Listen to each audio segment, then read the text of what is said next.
Welcome to Concept in Medicine. In today's session, we shall be looking at case control study. So let's begin by looking at what case control study is. Simply put, case control is a type of analytical epidemiological study which is used to test hypotheses, just like cohort study. Because of that, the case control study can be referred to as in several ways. Let's look at the several ways. The first one is going to be a retrospective study. Why retrospective? Because it is done into the past.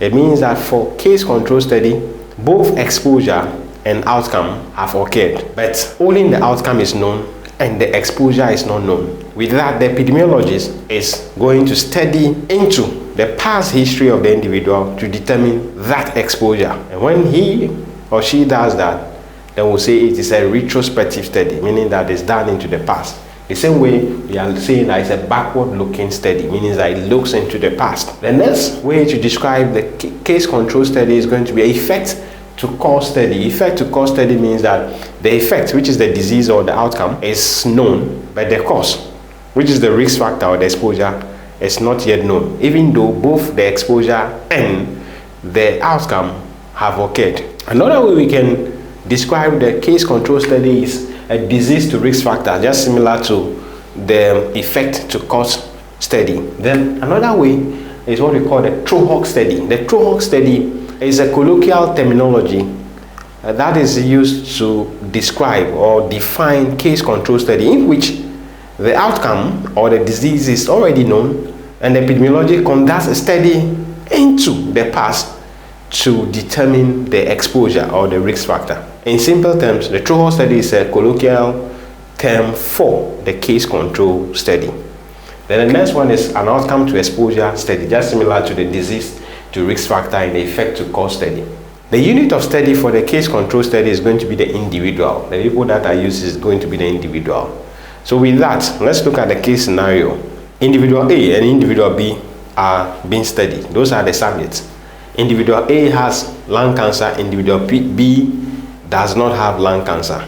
Both individuals are asked questions into their past to determine which of them has been smoking. So once the outcome, which is the lung cancer or the disease, is known, and the exposure, which is smoking in this category, is still not known yet, we will say that the study is being done into the past, and that would define the case control study.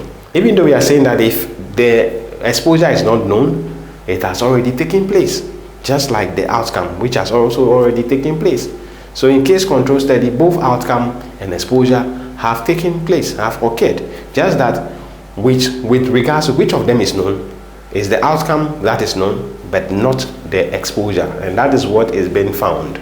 And to find that, it has to be conducted into the past. And once it's conducted into the past, then we'll say that it is a case control study. And another way we can describe that is it being a retrospective study. Now let's move ahead and look at the advantages and disadvantages of case control study. So with the advantages, first of all, once it is case control where we have the outcome, we are just determining the exposure by asking questions. Then we don't have to wait for so long to know the exposure based on questioning. So because of that, it is rapid a study to conduct. It is inexpensive, meaning that it is cheap. As we are saying, it is easy to carry out. It is easy to conduct. The case control study is easy to carry out. Another one is that it has minimal ethical problems, because with that you are not going to be restraining the individual. It is rapid, inexpensive. It is easier to conduct. It is fast. So with that, minimal ethical problems are encountered. The next one is that there are no risks to subject, meaning that in this case control study, we don't have to subject the individual to exposure. No exposures are needed because the exposure has already occurred. The next one is that there's no loss to follow up because it is a rapid study to conduct. The next one is that it can be used to investigate what? Rare disease. Then finally, the last advantage is that it's able to establish multiple effects of a disease. With regards to that, it means that once the disease is known the effect on the patient can be realized in multiple dimensions. What is going to be the effect on the individual? What is the individual going to be having? What is the individual going to be limited in? So with that, we'll be able to know the multiple effects of the disease. Now let's move ahead and look at the disadvantages.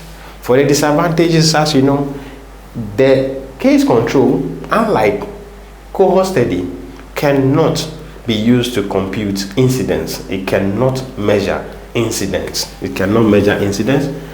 For case control study, another disadvantage is going to be the recall bias, because the entire process is dependent on the memory of the individual. So if the memory is obscured or the memory is not fluent, then definitely there's going to be bias. Then again, there's difficulty in selecting the appropriate control group. It's so difficult to know which individual will belong to what, the control group, unlike the cohort study. Then the next one, it cannot be used to compute risks. It means that it cannot be used to measure the risk ratio, also known as the relative risk. The next one, which is the last one, case control study cannot be used to study rare exposure. That is the job for cohort study. So that will do for the disadvantages of case control study. Then finally, to be able to measure the strength of association in case control study, the parameter that is normally used is going to be the odds ratio, which we spoke about in our last two videos. Odds ratio. This parameter is what is used to measure the strength of association in case control study. Even though it is not so accurate, it is what is used to measure the strength of association in case control study.